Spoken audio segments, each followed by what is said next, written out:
Good morning, Infinity players. Today we have a battle report featuring my combined army versus vanilla Haqqislam in a game of acquisition. Now, my friend is testing for LVO, so this is a possible list he'll be bringing. And acquisition. First thing to know about acquisition is 16-inch deployment. Don't forget it. Really changes the nature of the game. It's a game mission that lends itself toward final turn scoring. But let me get my pointer out here. The 16-inch deployment really gives first turn an advantage in that you can attack things easier and in that you can set up to defend things easier. So main objectives here, right? Activate consoles, they're 2 points each, it's 2 of them. End of the game, control a console for 1. End of the game, control the center console for 3, and 1 classified. Here's the deployment thing down here. It just says the 16. And in this season, Bike Recon, you get a free biker who's a specialist, which is quite handy. This is my list. This is a little modification of my anti-Ariadne list that I took to a tournament not too long ago. Basically, I changed out the Osnat and her Preta for an M drone, which you'll see here, and upgraded or maybe side graded, depending how you see it, the Caliban to the MSV1. So the basic idea behind this list is you got your dots who are going to run and throw your smoke. Then you got your 2 MSVs, the 3 and the 2 there. And they end up working one side of the board each to suppress any overwatch. Anyone who's standing up, they can usually put down through smoke. Of course, with links they have a harder time, but I'm not playing against a sectorial, so I'm not worried about that. And then I've got my standard midfield guys. Got a Shrouded Mine Layer, good for protecting the objectives. Shrouded Hacker, good for getting objectives. He's a killer. The only thing I don't like about this list is I don't have a regular hacker, which I really like to work with, but don't have one. Can't have all the tools all the time. That's okay. You got our cheap orders here, and then down here we got our Medtech and a Preta. Medtech's pretty key in the list because the Yaugat can go down easily, and he needs a medic to keep him back up. And of course, he's a pretty fast specialist and all-around good troop. So this is a pretty standard list for me. Little modifications, but I play this kind of often. Okay, this is my opponent's list. Of course, I don't know the whole list when we start, right? But he sent it to me later, and this is what it looks like. Asawira, pretty standard. Nauf. Nauf's pretty powerful. I will note that he's very similar to the Yaugat that I was using in my list. And you'll see there's no doctor in this list. Kind of rare for Hawk not to have a doctor of any kind. And these sort of fragile guys that are pretty good gunfighters really benefit from having a doctor. It's like when I have my Q drone, you always want an engineer next to him because it just makes him almost exponentially better to get back up if he takes a bad hit. So I would really have liked to have seen a Gulam doctor with an Azmat in this list. I don't know where the points would come from because I don't make these lists, but these are all good pieces, right? Mukhtar, MSV, he's great, attack piece. Though the Red Fury can be a little light. You got an AP Spitfire, so maybe that's okay. You can choose your targets. Fidei, obviously powerful, always good. Farzan, Chain of Command. Farzans are great. It's important to have the Chain of Command in this list because your gunfighter Asawira is your lieutenant. He'll go down eventually. Al-Hawa Hacker, Rafiq Remote, great. Breeds are really cheap for whatever they do. So breeds are great. 2 breeds, love to see 2 breeds. Yeah. And this is the free Bounty Hunter Red Fury Specialist. Only thing to note here is that makes 3 bikes in the list. As you'll see, there's 2 in the next one. I think that's kind of a lot. Yeah. Okay, so we got Flash Pulse Bot, Zuleka, we all know her. She's powerful, she's fast. Kumbiker, he's cheap, he's smoke, he's fast. I guess he works okay with Nauf, but Nauf's only MSV1. I don't know. I don't really like that. I don't think that's as necessary. That biker could be something else. Maybe some of the points going towards that Gulam doctor I was talking about. Delami, they're all good. Liberto. So this Liberto could be another Delami. Is it better? I don't know. Is it? They're very similar, right, in what they do. Maybe Liberto's a little better. We got the SWC in this list, so maybe it's fine to have it. I don't know. And then Nadir. That's one of the more interesting pieces in the list. Sort of like your Noctifer, right? I would say better than a Noctifer because once he fires his Flammenspeer off, he can do cool stuff. He's a specialist, right? SMG with Mimchas and -6 can do a lot of work. Yeah, obviously he'll be hidden until the right time, or until a time. I'll talk a bit about that. All right, yeah, so that's his list and my thoughts on it. So this is deployment. This is already at the end of deployment, so I'll just kind of point out where things are and what was reserve. But this is my biker. My biker always has the Red Fury, because if you're not paying for it, I think it's obviously the right choice. And I think I rolled, +1 armor. Yeah, not that great. Imatron there. This is my Yaugat sniper. Remember, 16-inch deployment, so guys are deployed a little far forward. Slave drone for my Yaugat in case he needs it. The Imatron down there. R drone, Dotaratsai. This you see here is the Fide, who was my opponent's reserve. An M drone there, so I'm moving across the board. We'll get to the midfield in a moment. The other slave drone, and this slave drone is here kind of because I wasn't sure where things were going to go as my reserves. I'm going first. I have 1 lieutenant roll, chose to go first. Chose to go first because I don't like impersonators. I think I have a better chance of dealing with them going first. And I am fairly confident in my ability to attack forward and then defend the objectives. Whether that means moving forward and then falling back and laying mines, setting guys out to delay the enemy, or just killing enough stuff that it's not important. This is my M drone. He's centrally located, so I can sense around the center objective if I need to. Other Dotaratsai. Again, the 2 Dotaratsai are kind of central, because I'm not sure where my reserves are. My 2 reserves were my Sharated and my Yaugat. So I wanted them, the dots, to be able to go either way. My Preta, our drone, the Medtech, Sharated over here on the right. Again, that was one of my reserves. This is the Killer Hacker, not quite touching the objective, right? Up here, this is the mine for my Liberto, and this is my Liberto. The mine here is covering the approach to the objective and covering the stairs, so I think that's great. And Liberto's up there to go touch it if he needs to, fight skirmishers, whatever.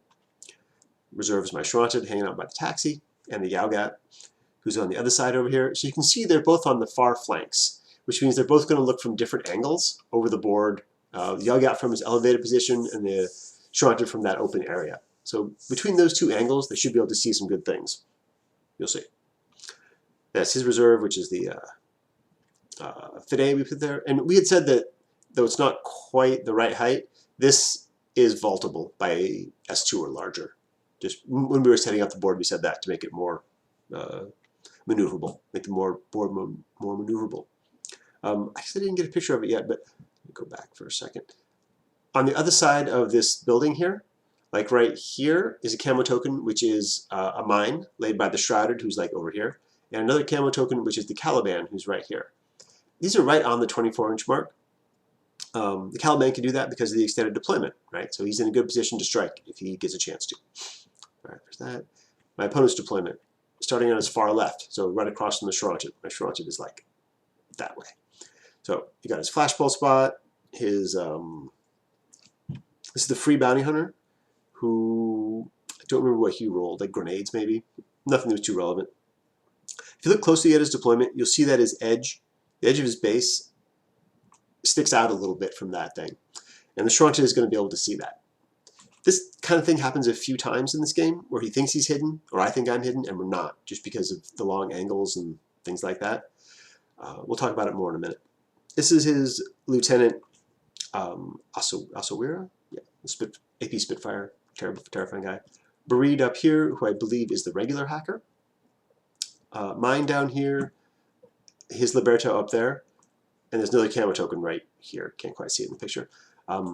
This deployment, actually, I didn't know what was going on. I thought that this was a Delamy up on top. And he was prone. That should have been included to me that it was not a Delamy.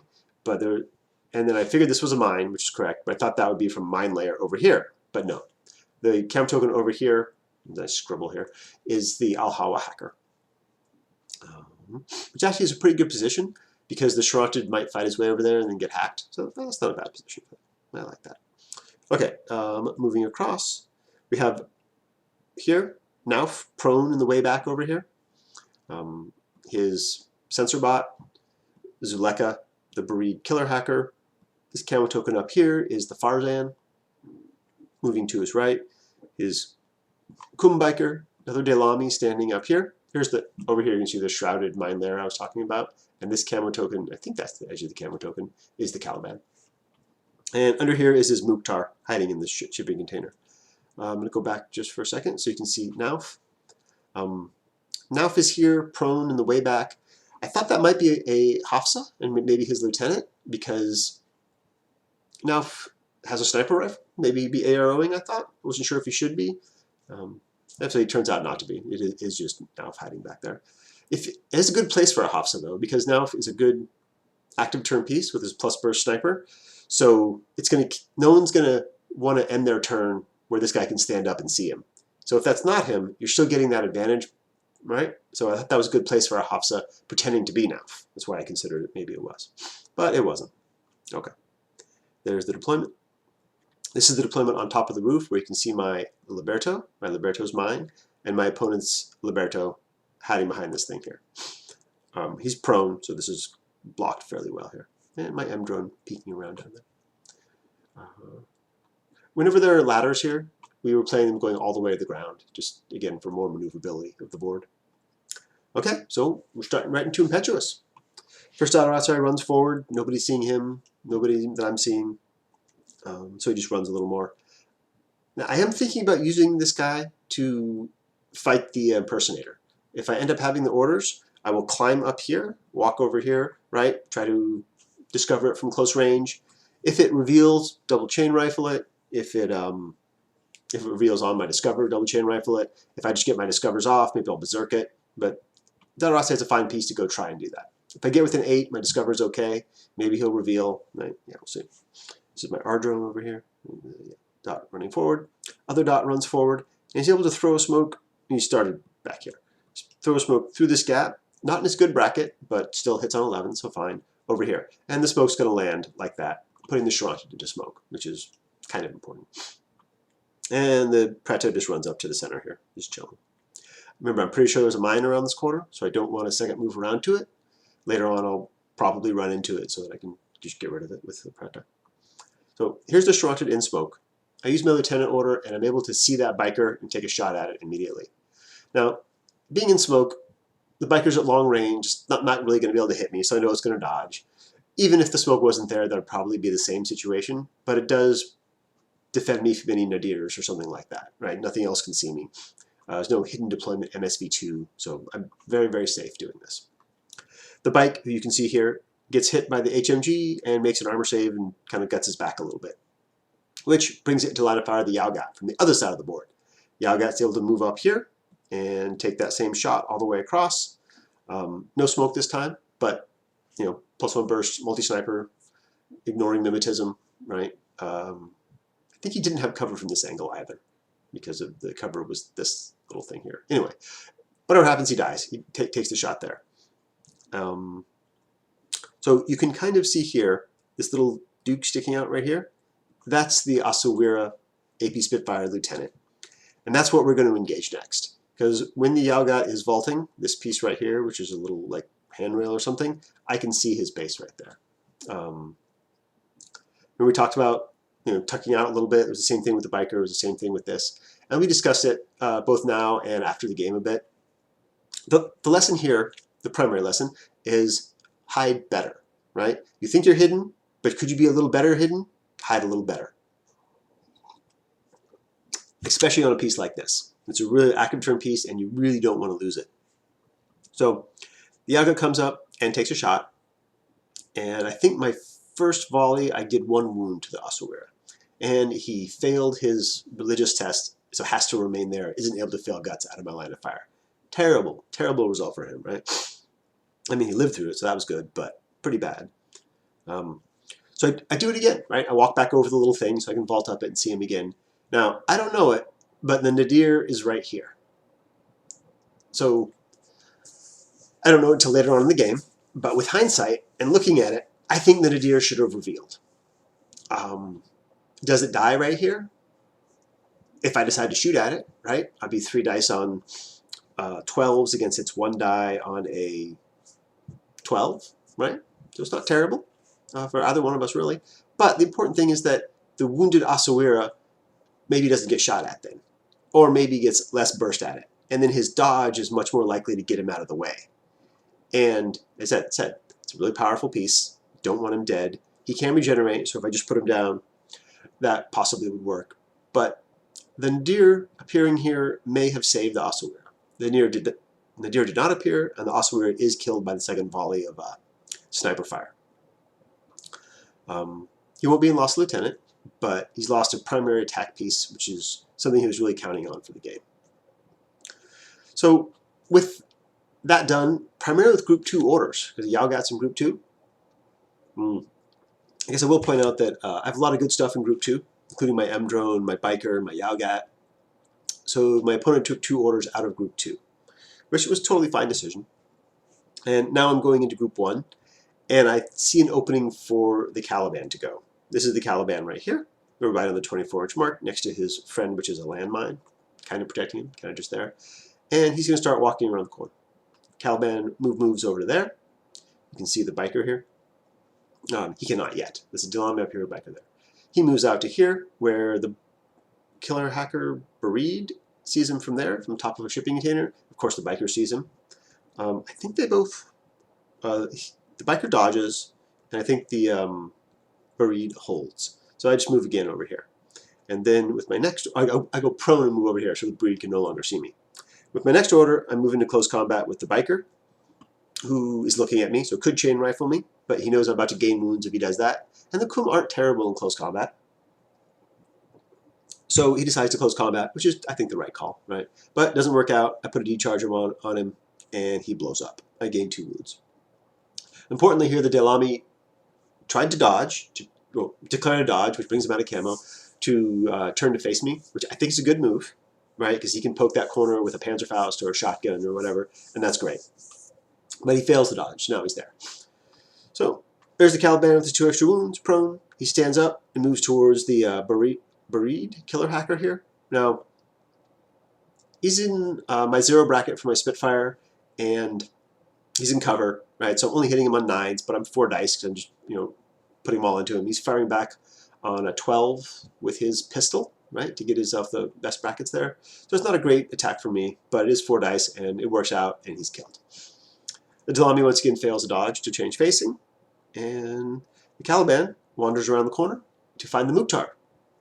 Of course, Mukhtar's not very good in close combat, and the Caliban eats him as well. But I couldn't get any wounds because I already had my +2 wounds. Not too bad. When I do this, this gives Zuleka a dodge over here, and she makes it and dodges out far enough, thanks to her bike bonus dodge move, to just barely see me. So it's like that, and there's a little line of fire going like that.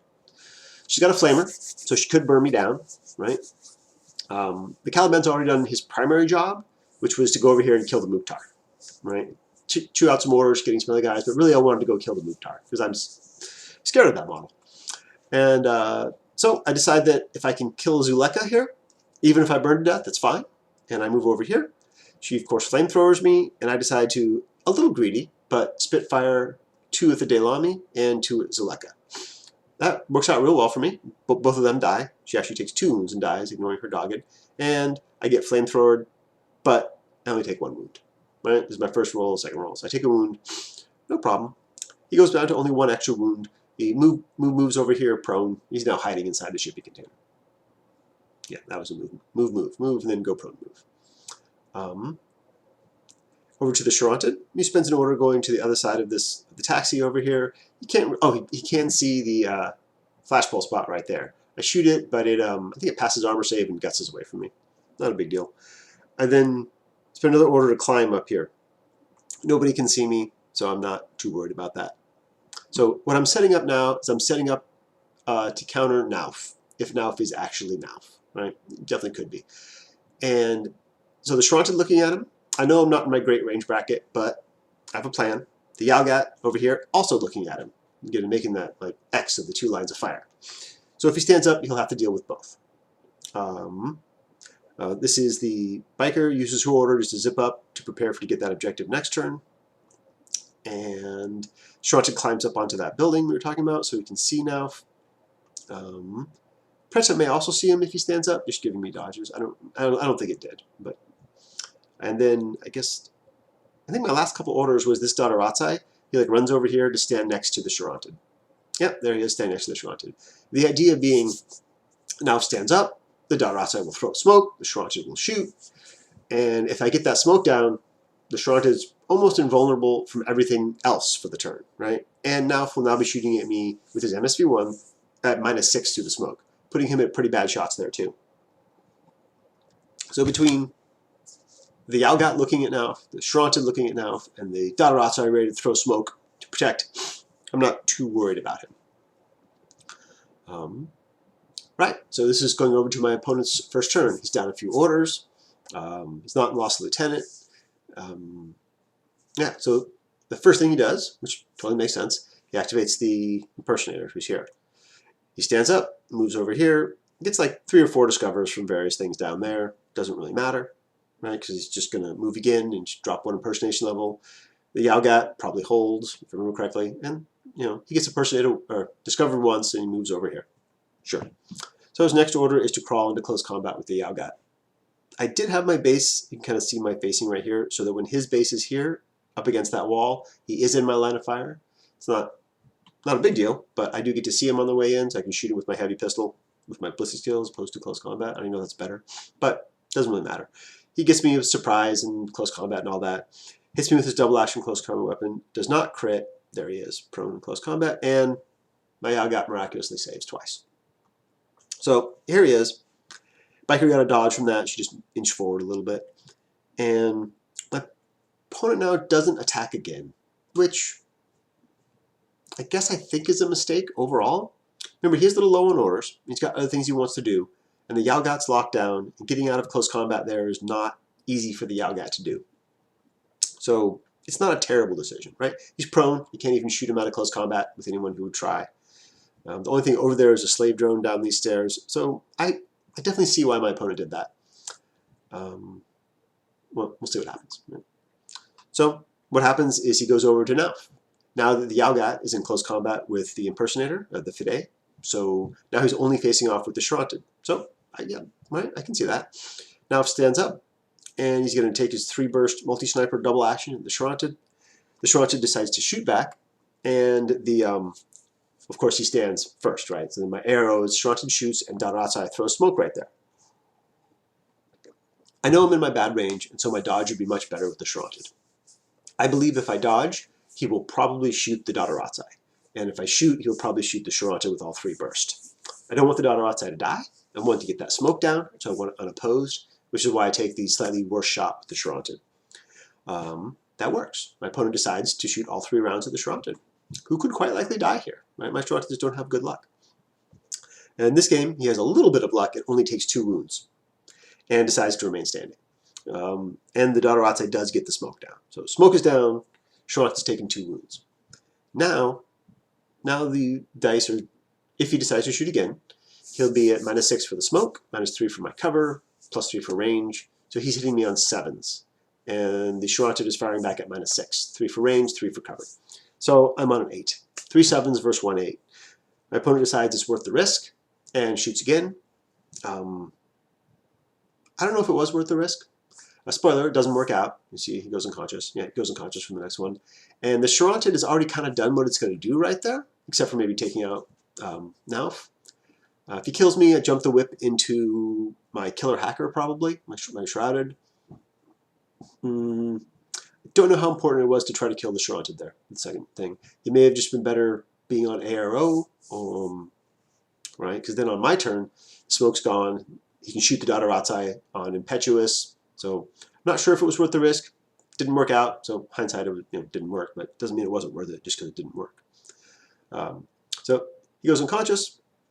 The opponent moves over to the next thing he can reasonably do, which is deal with this Caliban. And he brings over the Rafik, who has a light shotgun, which is just great, right? Comes over there and shoots a couple times at the Caliban. I believe he strips my extra wound and kind of just ends up there like that. Yeah, he comes around and shoots me. Both these guys see that my Flash Pulse and my Dadarazai. I Flash Pulse like 3 times and get nothing. Dadarazai gets a dodge, and I think this was a little bit of a mistake on my part, but he dodges up onto here. I think I was thinking that I could vault this with my Impetuous move, but I cannot.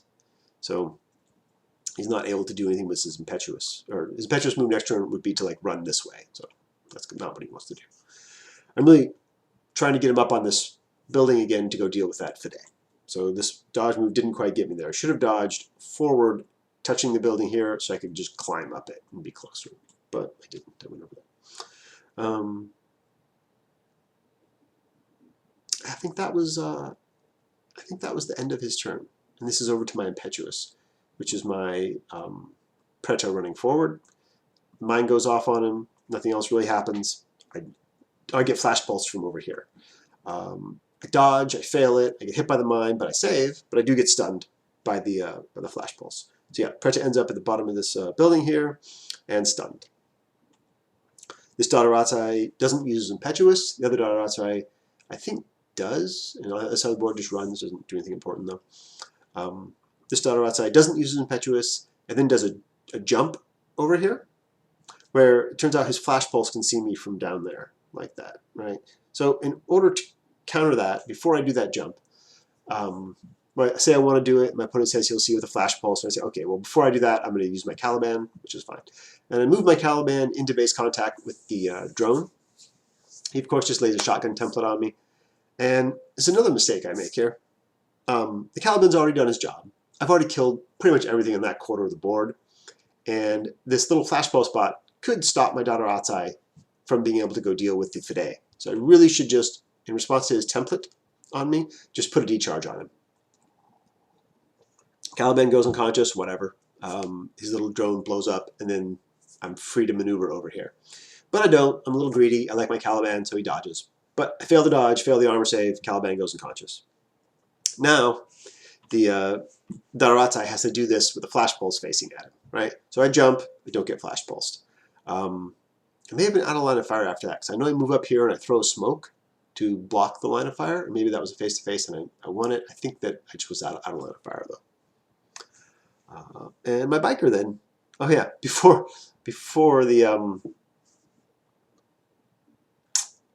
Dodorazai goes up to get Flash Pulse, the biker zips over here to try to deal with it. And this is where the Nadir appears. Fires his Flammenspeer over here, where he's going to hit the biker and the Camo token there. I think I ignored him and just fired at the Flash Pulse spot, because that was the danger thing here, really, right? And none of that works for me. Bike goes unconscious. Camo token is hit and destroyed. It's a mine. And his Flash Pulse bot survives all that. So it's still there to suppress this Dodorazai, which is really annoying. My opponent remembered, like, next turn, once I got a Doc Worm, slave drone all the way over here, that Nadir apparently had BS attack shock. So the bike should have been dead off the board. But it wasn't, because I offered to have it dead, and my opponent said, no, it's fine. You've already spent 3 orders running a guy over there to heal it. So we just went with it. I assume the skill is optional. You didn't have to kill it. Right? Anyway, so bike goes unconscious. Mine is destroyed. This is the other side of the board where the Shrontid climbs down, right, and then moves over here and is able to now take shots at the Nadir. He's got one more Flammenspear, which he uses, and he doesn't win. He takes 2 or 3 hits, but keeps making armor saves and not going prone, and then eventually is killed. Takes me like 3 orders of shooting to do it. Yeah, oh, I did have smoke for it. I guess I was able to get smoke over there with my Dodorazai and then have the Shrontid run over there and eventually shoot that guy down. Okay, so this is the Dodorazai, lower right here, who runs up, throws a smoke out here to block some line of fire from this Flash Pulse, runs across over here, gets to there, and then I berserk into close combat. Now, I don't necessarily have to berserk, because I have a friend there. I'm going to be 2 dice at my 26. Well, I'll be 23 after he applies his martial arts. Against his 1 die, about the same. But I do berserk, because I just want him dead. That's all that I want. And I'll spend my Dodorazai to do it. That's exactly what happens. I berserk in, we both die. Which frees up the Yaugat, right? Yeah, they jump boards in, we're both dead. This is Doc Worm moving up. This is where I'm sending the slave drone up to get the biker. The Doc Worm is moving up over here. It's a specialist, it may as well move up. And slave drone's moving up. Slave drone heals the biker. Biker runs over to this position right here and hits the button for me. So I have 1 button pressed. Before that, the Doc Worm was moving up and got to contact the Shrontid. Shrontid is in no wound in cap, so I can medic him back to 1 wound, but Shrawnted has no cube. Right? Things with Memnomnica do not have cubes. So, which is interesting, if you jump into somebody with your Memnomnica and they have a cube, I believe the cube is destroyed. You don't have it anymore. So if I fail the whip roll, the Shrawnted will then die. I decided to do it because, as I said earlier, Shranted's pretty much done his job, particularly now that Now for down and that the Nadir are down. So I do go for it, and I'm successful. I heal the Shrawnted out of no wounded count. And then the Preta, who's stunned, remember? He runs onto the wall over here, which I don't have stealth or anything, so it triggers arrows. The Flash Pulse bot over there can't Flash Pulse me again. I'm already stunned. Doesn't matter. I believe that the Bereed hacker here targets me with a forward observe, which I think is fine. He could also, this is one of those situations where he could do the speculative attack. He could declare a BS attack with his pistol or rifle as he chooses, because clearly my next move is going to be move into close combat as I'm walking up the wall. He goes for the targeted, and I just move into close combat, and that's where I am. I end the turn right there, still stunned, right? And it's also the last order there, so nothing happens. There I am. So this is the beginning of my opponent's second turn. He's got that Flash Pulse bot, the one that killed the Caliban, the one that almost stopped the Dadarazai, the one that survived the Red Fury, right? And it just opens up with triangulated fire with its combi rifle into my biker. I believe it takes him 2 orders to do it. It's good use of triangulated fire. It puts the biker unconscious. And then he goes for a Discover on the camo token here, which is my Shrouded Mine Layer. Remember, he gets +6 to Discover because he's a sensor. And so we're far away. I choose to shoot because I'm going to be on a 6, -3 for range and cover, and he's going to be on a 2, -3 for range, cover, and my mimetism. Nothing happens. And then he goes back to triangulating fire. And I go to dodging after that. And I think I dodge 2 attacks like that successfully and do not take any damage. Yeah, there's the Flash Pulse bot looking down that line. The Shrouded is over there. Yeah, Shrouded will be over there. There's me targeted up there, but nothing's really happening. This might be actually into my third turn already, because he didn't really do much else. He's down on attack pieces, down on orders. So the next picture will tell me if that is where we are. Yes, it is. This is the beginning of my third turn. Impetuous order, I attack. Nothing happens. I think he makes his armor save. So Shrouded moves over to here. I hit the button, and then the Shrouded moves up to here, where I'm within 8 of this guy. So I go for the hack with the Trinity on him, and he can't hack back because he's in close combat. He has to reset. I think he just passes the armor save from my Trinity.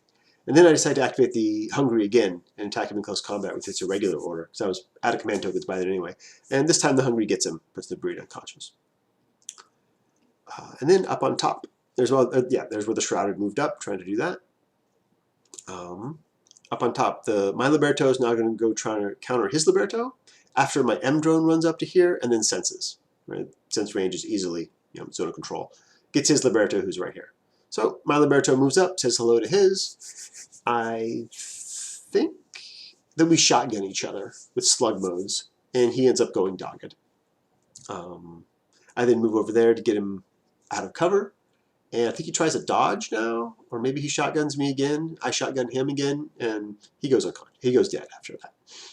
A little bit of a mistake here again on my part. You can see my Liberto's facing, it's pretty much his shoulders, so I'm facing kind of like that. That's my forward. It should be like this, right? Because that's where the rest of the stuff is going to be, and that comes up in a moment slightly. So there I am. My M drone then crawls up on top of the building here, touching the objective, and then goes prone with another order. So got one guy touching the center objective, and he's fairly well protected, right? Liberto's in front of him, mine's over there, Shrouded's down there. Yeah. My Yalgot moves over and finally is able to finish off this Rafik, I believe it is, this sensor bot. Yeah, right. It's a pretty good shot for me. I do put him down. Shrawnted moves up, Shrouded takes a shot at the other flashball spot and gets stunned for it, so then just falls back over here to secure the HVT, because I haven't gotten my one classified yet. Shrouded moves over here to be a second guy securing, just in case Shrouded gets killed. And I believe that's where I end my turn. Oh, the daughter outside goes up the stairs and just stands up here to be more protection and someone who can maybe dodge to get a second guy on the objective here. And that was it. So my opponent's last turn, he didn't really have much to do. He was just able to, he was in retreat, made a couple of orders on his Farzan, who's able to stand up, move around, get discovered, and not really get close enough to an objective. So that's where it ended. 9 for the Combined Army, nothing for Hawk. Didn't get the classified, didn't get on any objectives. Yeah, pretty good win there at the end. It was not decided, but the first turn was really important in that, particularly in those shots I was able to get because of the angles and because of his, as we discussed, not quite hiding well enough. If you're going to hide as much as you can. Even if it takes you another order, you particularly want those heavy-hitting pieces like the Asawira not to get shot in the active turn by the enemy hitters. Anyway, hope you enjoyed the battle report. I hope LVO is great for all the people going. Kind of wish I was going. Yeah, let me know what you thought about it below.